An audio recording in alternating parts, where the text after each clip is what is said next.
Cette session spéciale est dédiée à la discussion de la thématique de la concentration, en particulier la formule introduite par Guruji en début d'année.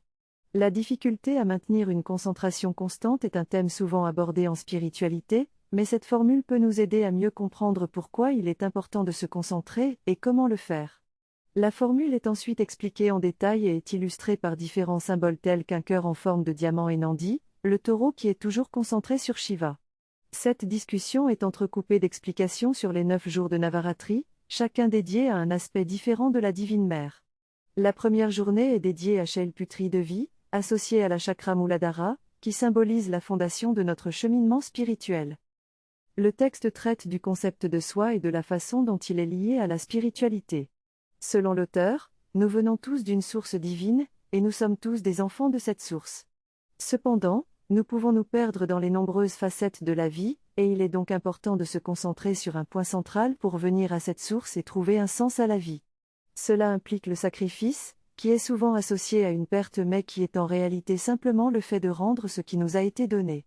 Le service de l'humanité est considéré comme un service à Dieu, ce qui conduit inévitablement à un retour vers la source. Le texte cite également une phrase en sanskrit qui répète le nom du Seigneur à plusieurs reprises pour souligner que tout dans la vie mène à lui. Enfin, l'auteur parle de l'importance de se concentrer sur les pieds du Maître, qui représentent la forme du Seigneur pour aider à revenir à la source. Cette synthèse parle de l'importance de la focalisation pour atteindre un but précis et de la nécessité d'organisation pour éliminer les distractions. L'exemple de la légende d'Arjuna est donné pour souligner l'importance de la concentration et de la clarté de l'objectif pour réussir. Le verset du chapitre 18, verset 66 du Bhagavad Gita, est cité pour encourager la focalisation de l'esprit sur la divinité. L'organisation est présentée comme un complément à la focalisation pour atteindre les objectifs. La discrimination et l'obéissance sont présentées comme des aspects clés de l'organisation. La synthèse porte sur l'importance de savoir ce que l'on veut dans la vie et comment atteindre ses objectifs. Il est souvent fatigant d'éliminer les choix qui ne nous conviennent pas, il est donc conseillé de prendre un moment pour s'isoler et réfléchir à nos désirs profonds. Ensuite, nous pouvons collecter tout ce qui nous rapproche de nos objectifs. Prioriser et organiser sont essentiels pour une vie épanouie. L'analogie des rochers, des cailloux et du sable est souvent utilisée pour montrer l'importance de hiérarchiser les priorités. La vie doit être construite sur des bases solides, comme la famille, les amis et la santé, mais la priorité doit être accordée à l'âme. Il est recommandé de se rappeler l'histoire de l'homme aux 4 épouses, qui symbolise le corps, les possessions matérielles, la famille et les amis, ainsi que l'âme. Si nous négligeons notre âme, nous risquons de le regretter plus tard dans la vie. Enfin, il est important de cultiver de bonnes habitudes qui contribuent à notre développement personnel. Le thème de ce texte est la notion de caractère et de concentration.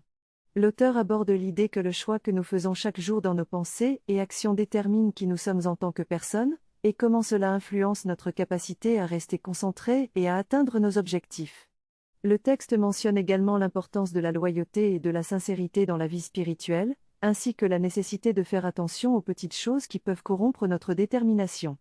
Un exemple donné est l'histoire de Sant Eknath, qui a démontré sa résolution en restant éveillé toute la nuit pour résoudre un problème de comptabilité, ce qui a impressionné son gourou et lui a valu de recevoir une clé pour réussir dans la recherche de Dieu.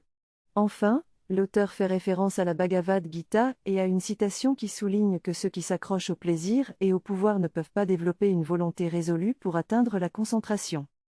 Le texte parle de la relation entre la méditation, le bonheur et le service à l'humanité. Le locuteur mentionne que la méditation est plus efficace lorsqu'elle est pratiquée dans un état d'esprit heureux, et que le bonheur est une décision personnelle qui doit être cultivée. Le service à l'humanité est considéré comme une activité charitable, car le développement personnel peut également avoir un effet bénéfique sur l'environnement et les autres.